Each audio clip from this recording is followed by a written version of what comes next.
beautiful student say, Goku, you remind me that yoga can also be done in stillness. It can also be done with a meditation.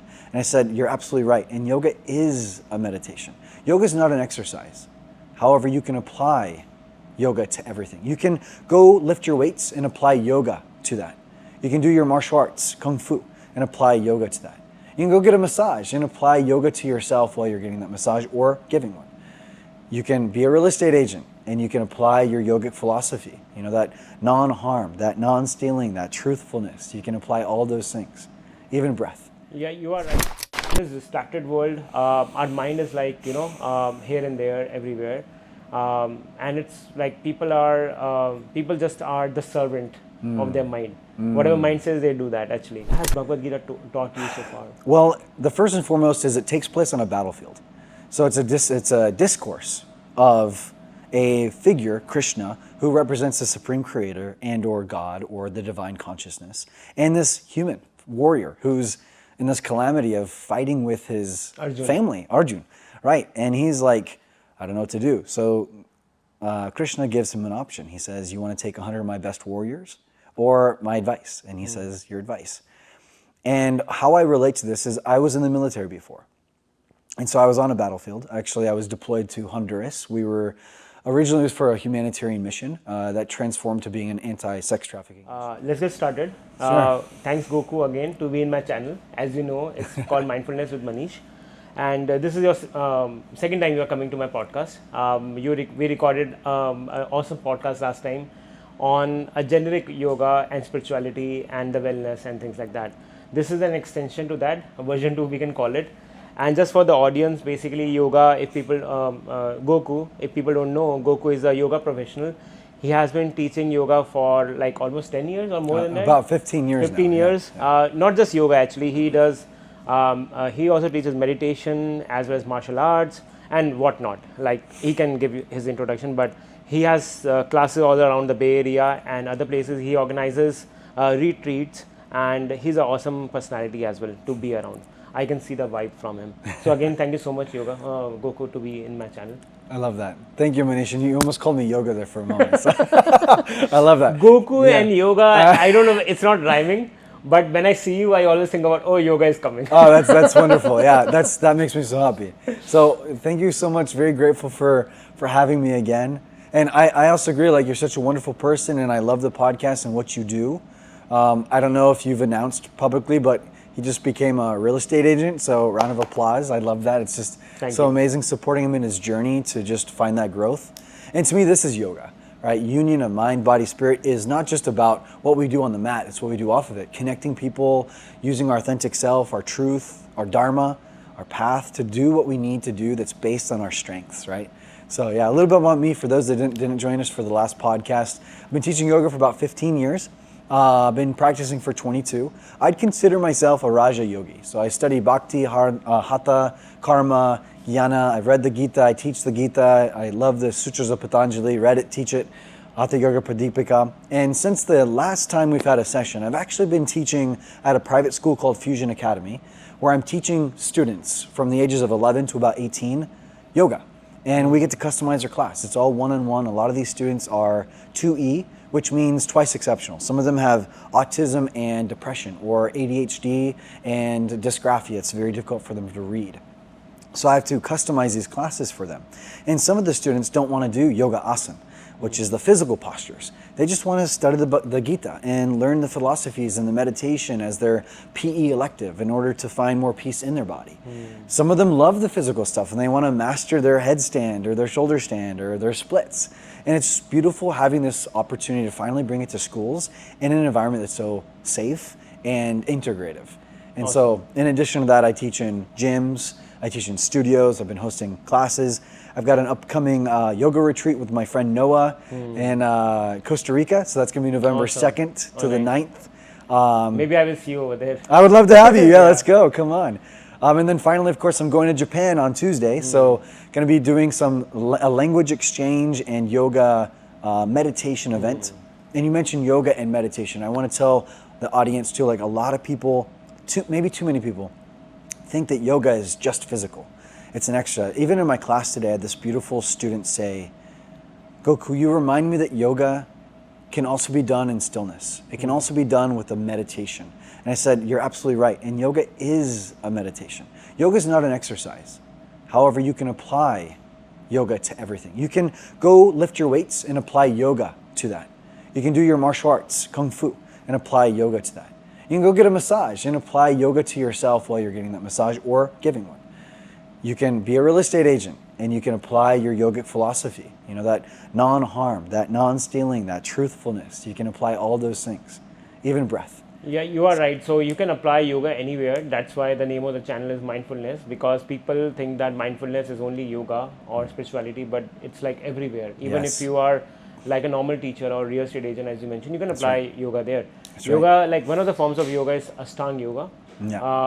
Where you have, it's called 8 limbs of yoga. Yes. So nama, like yam, niyam, dharana, dhyan, nam, niyam, asan, pranayam, Pratyahara, dharma, dhyana, dharana, samadhi. Samadhi. Right. Yeah. Yes. Sorry about my. You're okay. Yeah, because I've been out of touch with my yoga. That's okay. But yeah, thanks for correction. My pleasure. But yeah, so these are things that you can apply in your life. And as you rightly mentioned, yoga is something that it's a path to like you connecting your mind, body, and soul. Yes. Exactly. You mentioned a lot of things about like you teach in gyms, you teach in schools. Before we jump into the topic, our topic actually for today's discussion is like like how to control your mind. Yeah. In this distracted world, our mind is like here and there, everywhere, and it's like people just are the servant of their mind. Whatever mind says, they do that actually. So we're gonna talk about that. But before we do that, I'm just curious about to know about like the Bhagavad Gita thing. Yes. So you mentioned a lot of things about Bhagavad Gita. Do you actually read Bhagavad Gita? Yes, I do. What has Bhagavad Gita taught you so far? Well, the first and foremost is it takes place on a battlefield.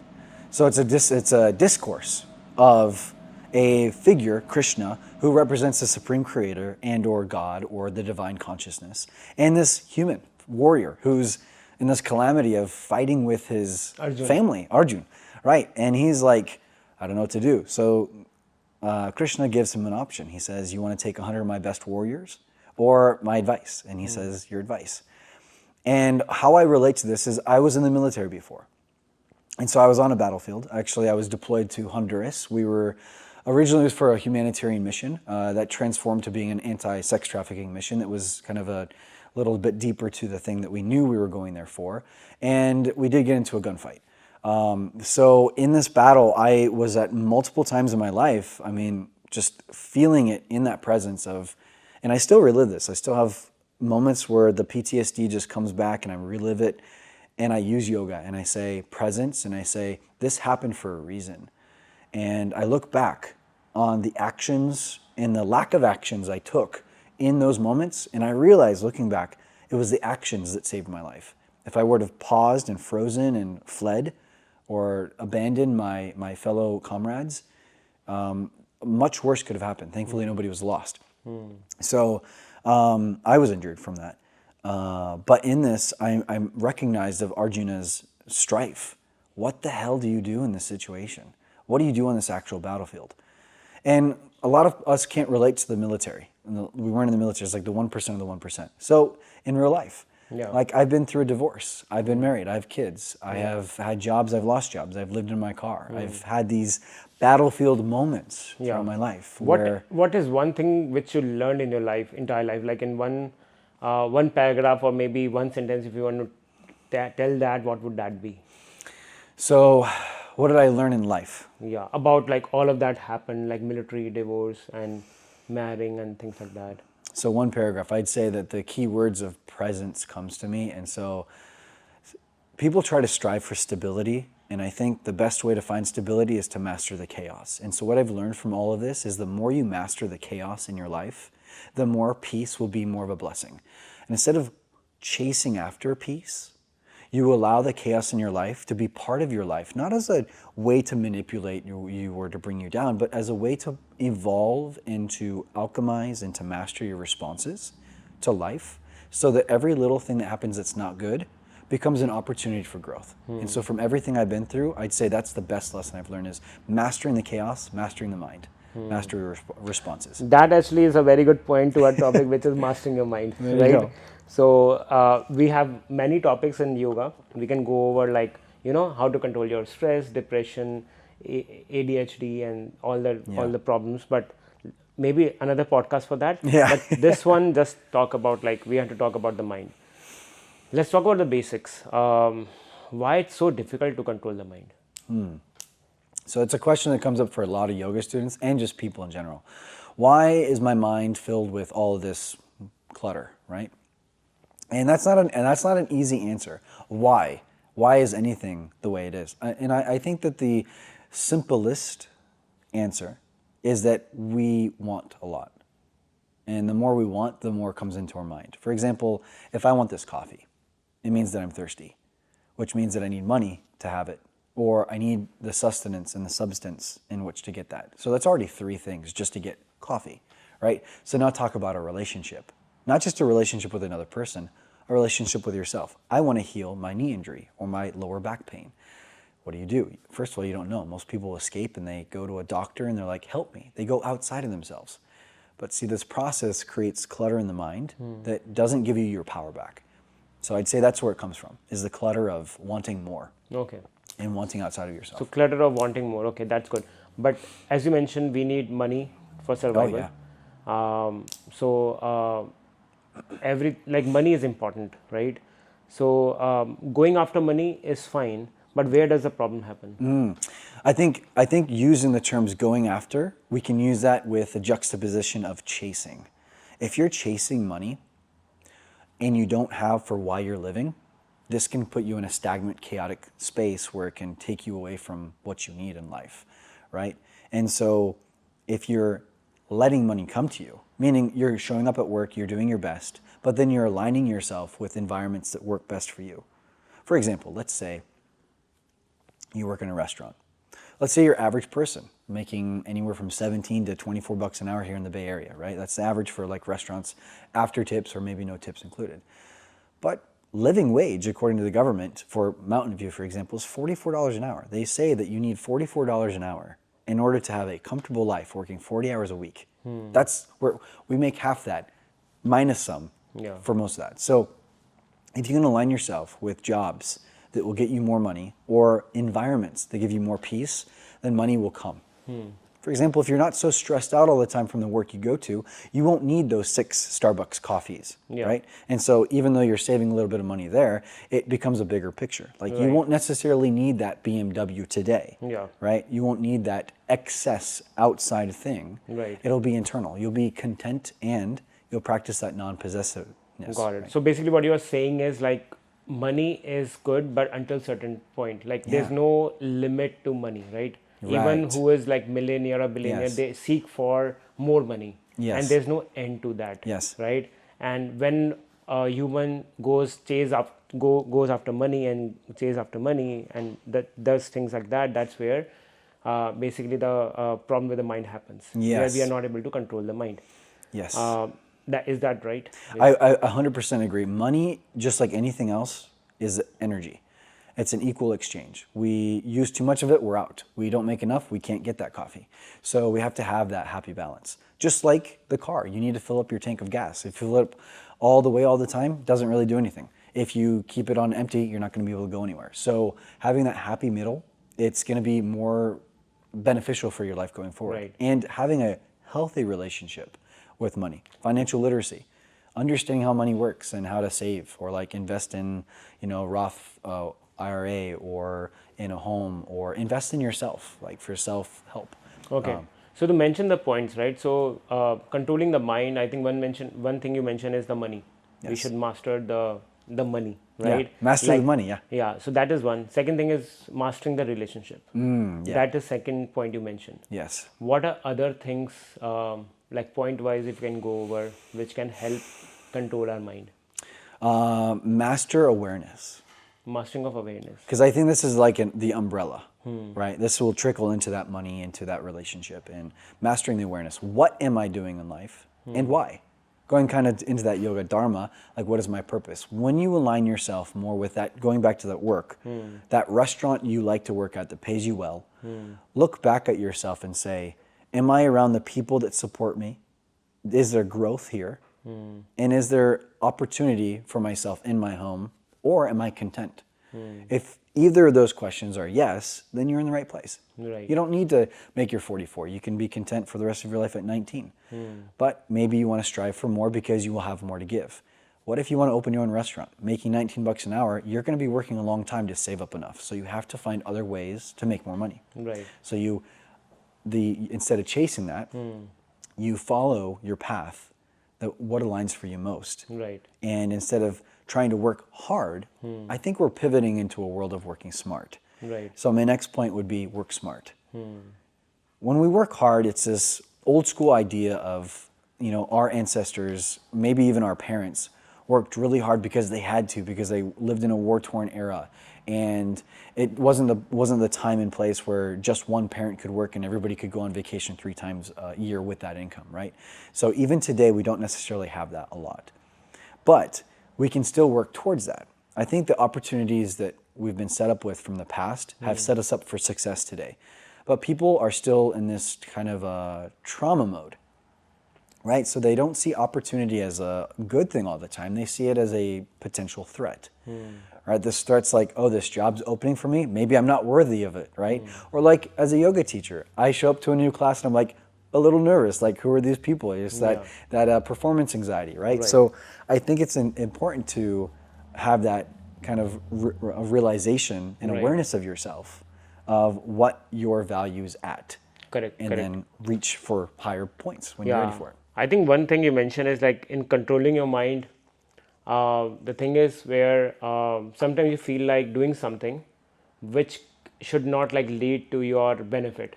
Yeah. For example, your mind says you want to sleep more. Like you like to sleep more. Everyone likes to sleep more. Like 8 hours is enough. Everyone knows that. Yeah. But your body and mind says, okay, you want like 10 hours, 12 hours. But inside you, your intelligence says it's bad for you. You need to get up and get your act together and start working because you will earn money or whatever. Yes. But some people, like that's the thing. I'm just giving one example of sleep. There can be another thing, like you want to go to a movie, but maybe right now watching a movie is not good. Exactly. Right? So that is what mind is saying. That's why I read one thing in Bhagavad Gita where you see that Bhagavad Gita, the front page where the Krishna is actually controlling the horses and the Arjuna is sitting on the back, and then you have the entire chariot where they are actually riding. So that five horses are actually 5 senses. Yeah. Right? Yeah. And That's the right. Arjuna who is holding the like senses, that is your actually mind. Yeah. And then you have the buddhi or the intelligence Exactly. or the consciousness which is controlling the mind. Yes. And the soul which is actually sitting on the back. So the person sitting on the mind is the soul. He's a carrier. Yep. And the chariot is the body. Yep. So body is just like a structure. The soul resides under it, and you have the consciousness which is like buddhi or intelligence. And then you have mind which is like a horse, wild monkey they call it. Yeah. Goes here and there. That's so my question is like, how to whenever your body says or your mind says you need to sleep more, how to like have a control over your mind and say you shut up, I'm the one who is like I'm in you. control of my mind. To get control of your mind, I think referring back to Ashtang, right? So the niyamas are internal restraints. The final limb or the final piece, the Ishvara Pranidhana, that surrender to a higher power. Ishwar Paridhana. Yes. Yeah. Surrender to the higher power. It's such a powerful message, and it can be interpreted in multiple ways. So it's about realizing either on the religious side, you want to dedicate your practice, your life. In this case, you want that money or you want that sleep. You ask God, should I sleep now? And just literally channel an answer, yes or no. And then let that be your experience. If you're not really into the religion thing, or God is kind of like, maybe you're atheist or you don't care about those things, agnostic, but you look at the higher self and you want to ascend your own being on this planet. I like to invite this concept of higher self with a capital S. Then ask yourself, what do I need? Because maybe you actually don't need sleep. Maybe Krishna or Buddha within you or Jesus is saying to you, no, get up and get a little art done, or get up and clean those dishes, or get up and take a walk. But if you listen more deeply to yourself and you surrender to those messages that come to you, there's like this part in our brain that, like, maybe we can explain it with science. I'm not too sure yet. Yeah. But, you get messages and people say it's like, wildly divine. And there's nothing wrong with that. If you ask yourself right now, am I thirsty? No, I just had a couple sips earlier and this is what my mind is telling me. But I'm channeling that message into my body and allowing myself to feel that for myself. Yeah. So I think that asking yourself that and letting go the control of the outcome is the correct way. Now, to control it, to have control over that message, I think that's the trick in yoga especially, is that we don't actually have control. If you get into a forward fold, Uttanasana, and you're trying to reach your toes, maybe one day you can touch your toes, but maybe 5 days later after touching your toes, you can't and your back is stiff. Your body will talk to you too. But then again, you listen to your body, and with allowing yourself to transition into what you're hearing, maybe you can touch your toes again that same day. But if you force it, what happens? You might break. You might break, you might pull your muscle. Yeah. I think the same thing occurs to, let's say, sleep. You force yourself into sleep, maybe your rest won't be as good as if you just allow yourself what you need. And I think this is a good point. We have phones. So a lot of us have to do the doom scrolling before we go to bed. Let's put our phones down before we go to bed and just take a couple deep breaths. Right. And after those breaths, just ask yourself the simple question, do I need to lift my phone? And your brain, I guarantee, is going to say, yes, lift it one more time. This is where you can control and say, no, I don't. How about a couple more breaths? Yeah. Because breath can give you that same need. Now, if there's an email you need to get to, or a lover, Emergency or happens, an emergency, or anything like That that is you're fine. trying to reply to, sure. Like, get to that real quick, but now do it with that intention of saying, I see that my mind is being manipulated by the phone. Now you have power. Now you can say, I give the phone back to the universe, Ishvara Pranidhan, and I give myself back the power of choice. And now I'm still in that flow. That makes sense.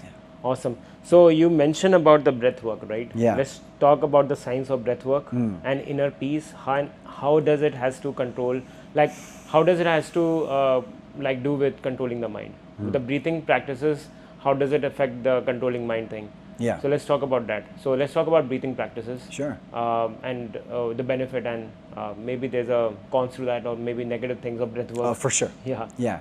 So breath work in yoga, as you know, the fourth limb of Ashtanga is pranayama. So prana meaning life force or breath, and yama meaning restraint. And this is, in the West we say breath practice, breath control, something like that. And what I've been taught is that it's not just that, it can be breath control. It's more so breath awareness. It's like how that breath can be used to serve you. Again, surrendering to it.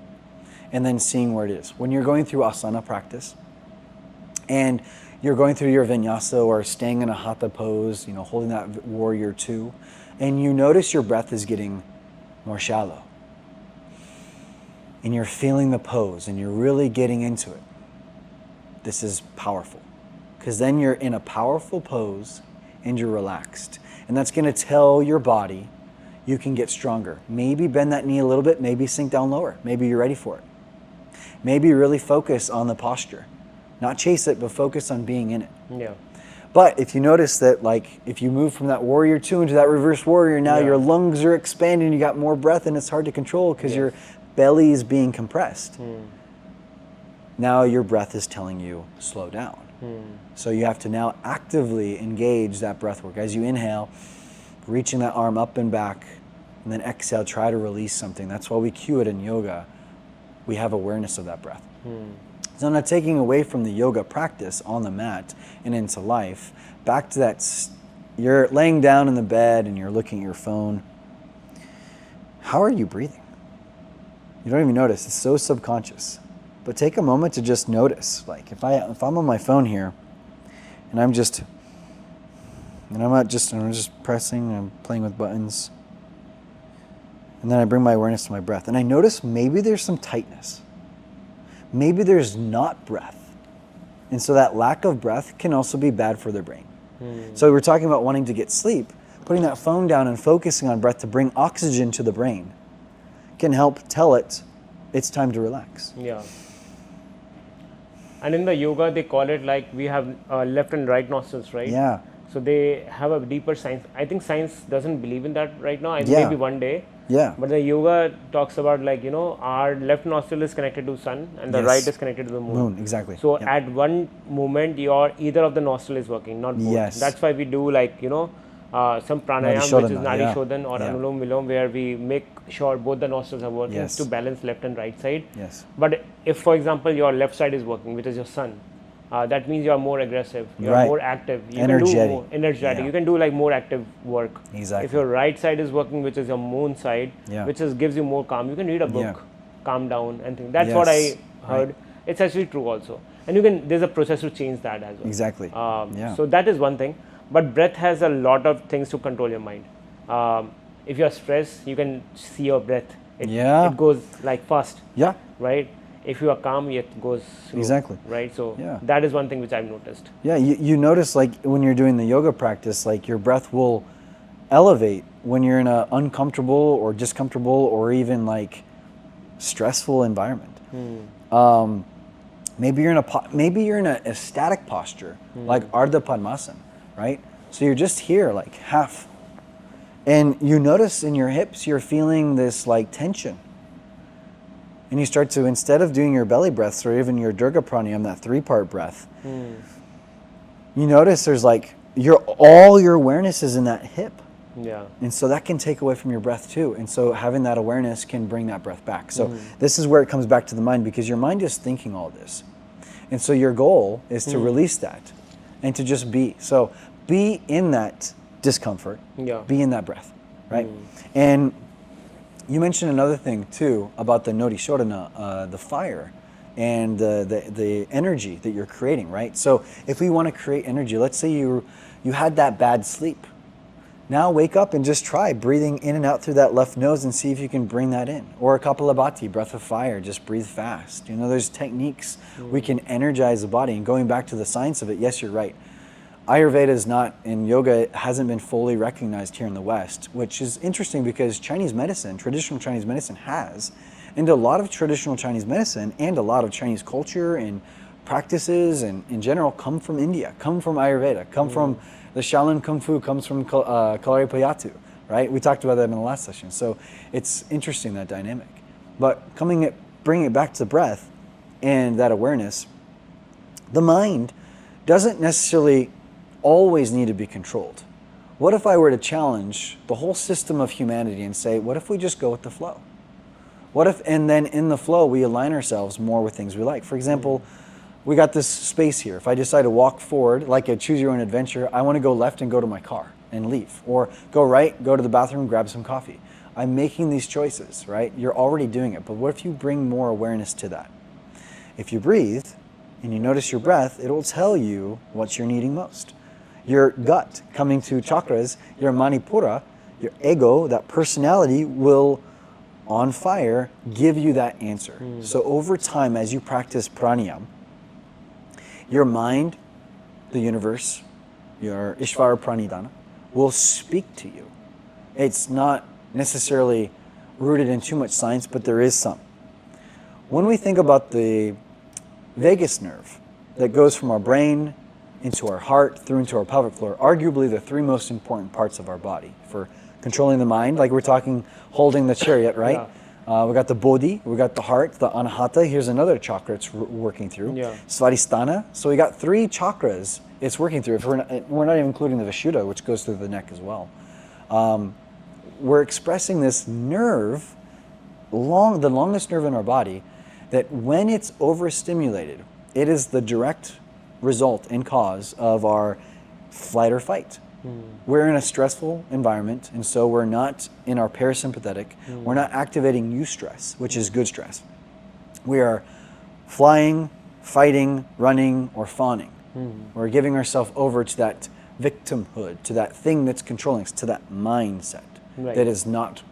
Maybe we really feel in that moment that we should give ourselves to that darkness, to that badness, to that thing that's controlling us because we're not worthy. Yeah. But when we breathe, and we know that if we do diaphragmatic breath, this is where science does know. We know, and I'll show you the case study later, when we breathe in through the belly, instead of the chest, we are massaging the vagus nerve. We are allowing it to move it back into our brain to say, I'm in rest and relaxation, even in stressful situations, including that really strong, powerful yoga class, the interview you're scared of, the first date, the marriage, or your job interview, right? Any of those environments that just can instantly, we can all relate to bringing stress. You can use your breath to find balance. So you mentioned breath, right? So there's two kinds of breath people can take, through stomach or abdomen or through lungs. What is the pros and cons of both? So the pros and cons, really, I'd say overall, based on what we know in science right now, is that belly breath is actually more advantageous now that we know that it's connected directly to the soma and directly to our vagus nerve. If we're breathing through the chest, we are essentially getting into our fight or flight. Now, the positive of this is, and for some reason my head goes to archery. Archers, like in Kyudo, Japanese archery, they do belly breath, but they'll also do kind of a variation of Durga, where they go belly, chest, and their neck, and they pause. Just like an archer will pause right there, and they'll draw the string, and they'll look at their target, and they'll have everything paused. They're in their eustress. They're activating their fight or flight, but they're controlling it with a little bit of that chest breath. So, but it is coming in through the belly, in through the neck. They're pausing everything like a sniper. So belly breath is better. Yeah, I would say overall belly breath is 100 times better. If you want to get ready for a run, even if you're going to practice your yoga kapalabhati, you're still breathing from your belly. Right? Yeah. So only times that I can think of when you're actually lifting the chest, I mean, we naturally bring oxygen into our lungs, right? Yeah. So, I mean, you're not actually bringing air into your belly, right? You're just activating the muscles, right? So the only time we do the chest activation, the intention of it, is then in that Durga, right? So, we're getting to those locks, right? And that's a whole different subject of your bandha The locks. bandha locks, So. that's a deeper topic. Yeah, that is true. Cool. So, Goku, as you have been a yoga professional for a long time, what does your they call it like winning your days, winning your morning. So, what is your morning routine looks like? It's so funny because I've got a kid. My son's 1 year old. I actually have a couple of children, and my son lives with us. So my yoga routine morning is not the same as it would be with my child, but I still try to give myself some peace. So I'd say that every morning, the first thing I'll do, and this is kind of Ayurvedic, is I'll wake up and I'll rub my hands together, make it nice and hot, and I'll just about 3 or 4 times just bring that heat down my face. And I'll balance this with cold water that I'll splash on my face. I'll scrub my tongue a little bit just to get the phlegm and get my nervous system going, because it will massage the nerves in your brain and your body. Brush my teeth. And I'll do some simple mobility. I'll get my shower going about this time so some steam can go, so I can do a little bit of breath work during this time. I'll start with my neck rotations, just maybe, I like the number 8, it just infinity number, so I'll go 8 rotations on both sides. Go through my shoulders and my wrists, my ankles, some twists through the spine. And then if I feel like I have enough space, I'll just do 2 or 3 standing half sun salutations. So I'll reach my arms up, look up towards the thumbs, draw the hands to heart center, come all the way into a fold, inhale into that halfway lift, Ardha Uttanasana, come into the fold, reach all the way back up, use the strength of my legs. So I'm just going through that half. After my shower, typically I'll have some hot water, or like lukewarm water, warm water to help with my digestion a little bit. If I have space and time, during this time, usually either my son's awake, I have to get ready for teaching at the school. On the times when neither of those are a thing, I'd like to try to go outside. Like usually as soon as possible, go outside, get some sunlight, get that morning breeze. And if more space is available, go through a couple sun salutations, Surya Namaskar. After which I'll then consume my breakfast, which is, I'm vegetarian, so I eat eggs. So I'll have like some eggs, maybe a little cottage cheese. Dairy's okay too for me. But typically I try to do fruits in the morning, so strawberries, blackberries, blueberries. eat just enough to feel satisfied, because then my day usually runs into teaching at the school or running a class or spending time with my son. So I need to have just enough energy. Okay. So my morning routine will be different from other people. Okay. But I think from a yoga perspective, having that routine is very important. So connecting back to that topic, which is controlling your mind, how does the having a control over your morning routines helps to control your mind? Yeah, I think that having that power, it's one of those things in this beautiful life we can control. It's like, what do we do? So it's in that doing, right? When we're in our body, we want to be being, right? We want to be present. And I think that while we have, like, having some tasks, having some things in control of us, can make us feel like we're in control, and that feeling can give us a sense of power back. We feel better in the day when we get things done. It's just a natural part of being human. But here's the catch. Here's the Japanese mayo on the sandwich, right? It's the how do you pivot? Let's say baby wakes up and screams. Let's say you get a phone call and you got to get in even earlier. Let's say the shower's not working. All of these things have happened to me before. So response and mastering my responses. Sure, I get angry. Sure, I get upset. Sure, I get sad or depressed. So I experience that emotion and then I pivot. And then I find time in my day to still do those things, because then I still did it. I can still splash my face with water. Yeah. I can still drink warm water. I can still have the food I want to eat. I can still take a shower at some point, right? So giving myself that power back of knowing that the things I collectively do as a morning routine can at some point be done at some point during the day.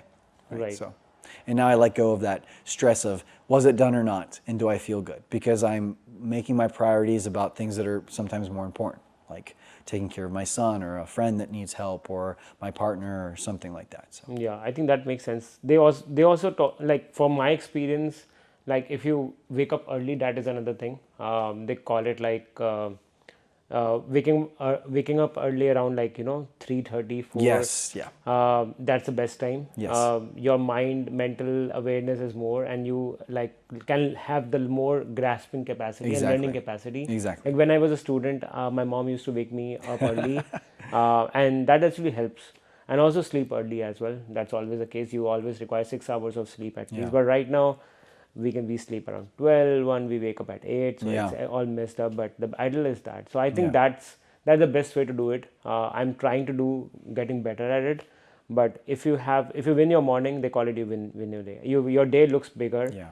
and you can plan your day earlier and better also. I completely agree with you. Waking up that early is wonderful. And for those that have children, though, this is kind of the problem, because you got like a 1-year-old that would wake up throughout the night. So you're not actually getting that full rest. So I think that in this case, the priority should still be on making sure you get that rest rather than waking up at that particular time. Because then, yeah, if you do draw your day out until 11:30, Yeah. which is the honest reality that I do. I'm not going to sleep early because I do want more space in the day to spend time with my loved ones, to do what I want to do, Yeah.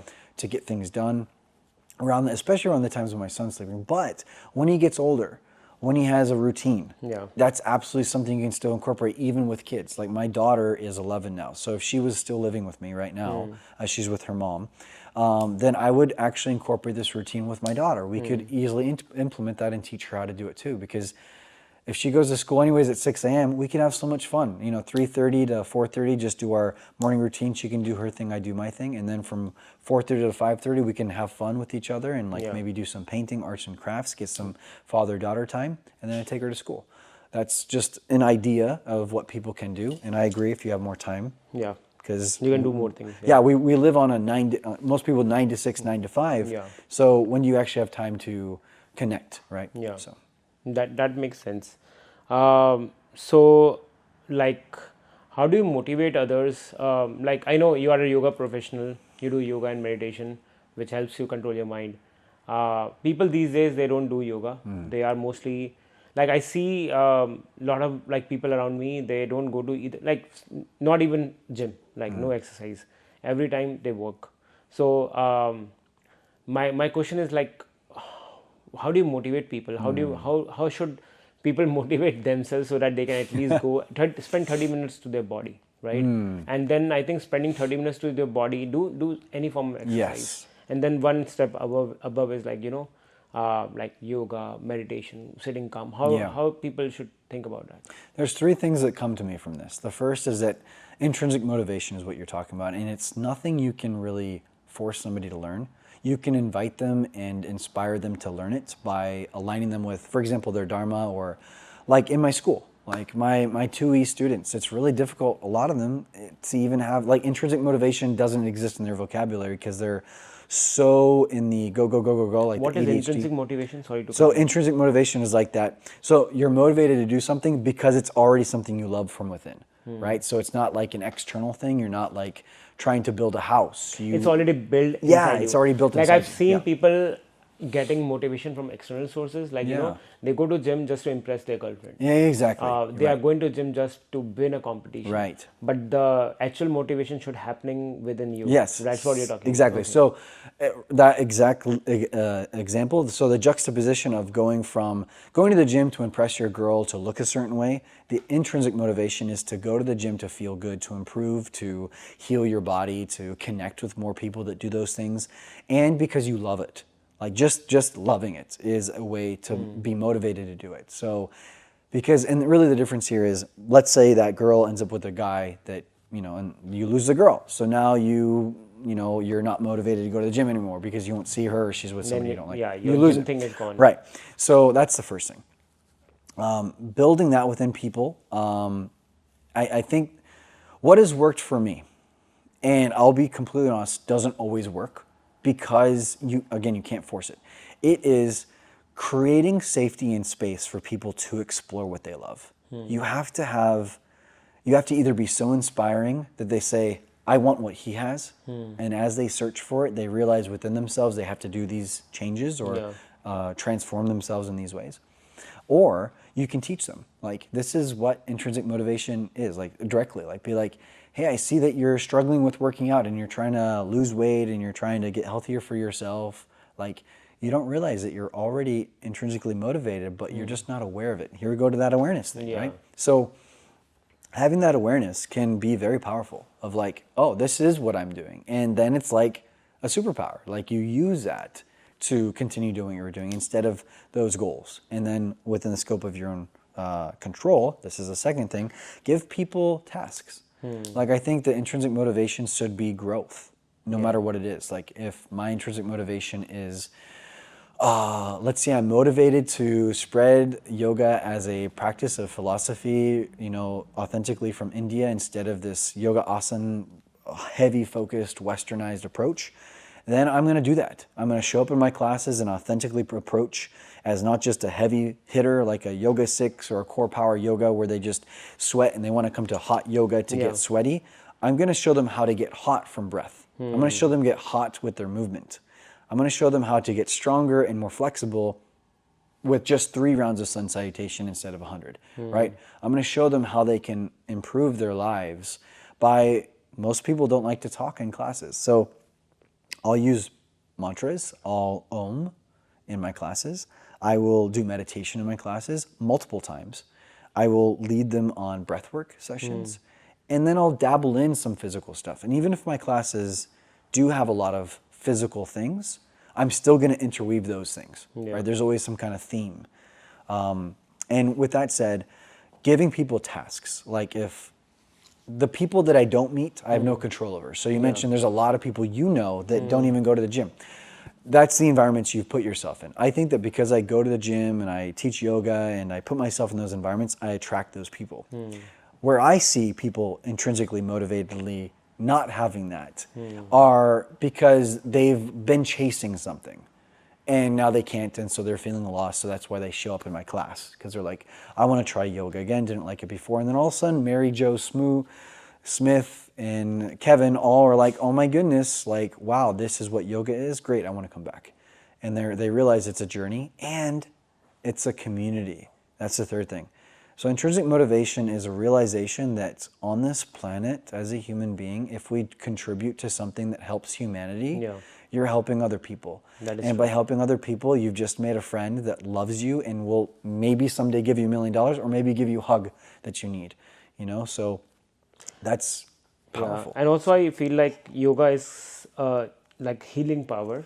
So when you heal someone, from like you can heal someone through medicine. Yeah. Like doctors can heal someone through medicine or operations.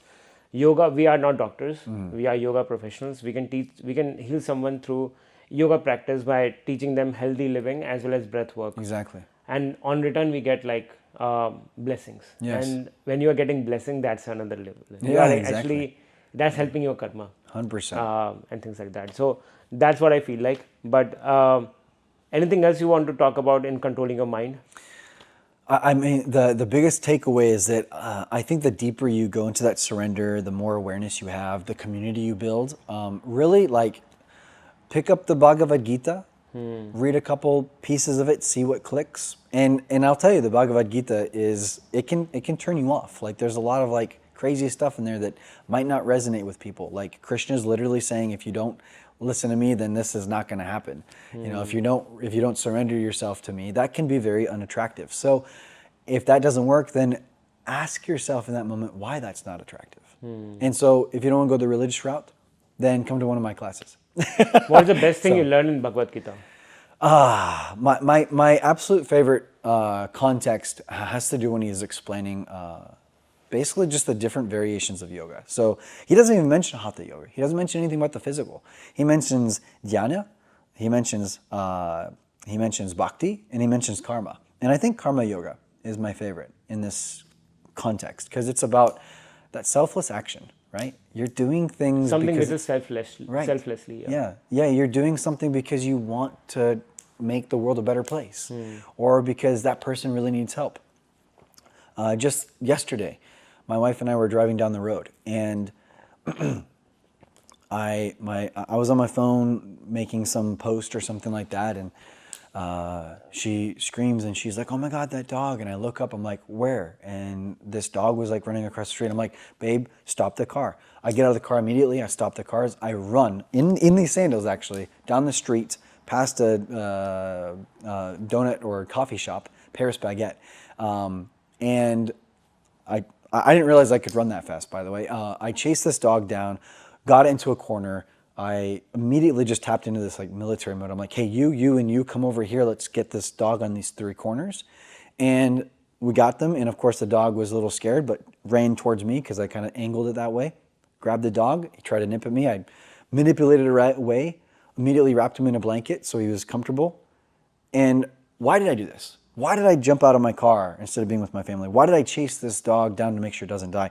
Why did I make sure this dog was healthy? Because I want it to live. And that's karma yoga, right? Now, I'm not doing that because I want something in return. I'm doing that because that's the right thing to do.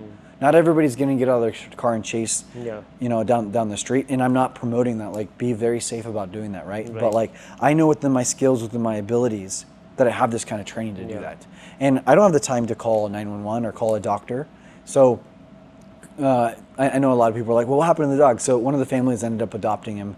No, we have no idea where the dog came from. We did promote on Nextdoor and stuff to find out, but nothing came from that. So family happily That's something called like karma yoga. Yeah, it's karma yoga. And bhakti yoga is another thing. But yeah, you rightly mentioned that there's different forms of yoga. Yeah. You do whatever fits your needs. Yeah. Right? Or your niche, right? Like if you're in, that could change too. Like here, you're in this next stage of your dharma where you became a real estate agent. You want to help sell homes because maybe you want to produce more money so you can give back more. Right. This is also a form of karma. I want to go back to that money thing. And then probably the last thing about controlling the mind is we have this unhealthy relationship with money where how do you practice karma yoga or Buddhism or Hinduism or anything that's about selfless action and also want to make money? And I think it's the intention of it. I want to make more money so that I can give back more, that energy exchange. I can't do it with the amount of money I'm being paid at a gym doing yoga, right? I could ask for alms on a website and ask for donations, but then I'm not really giving anything to those people other than my voice, right?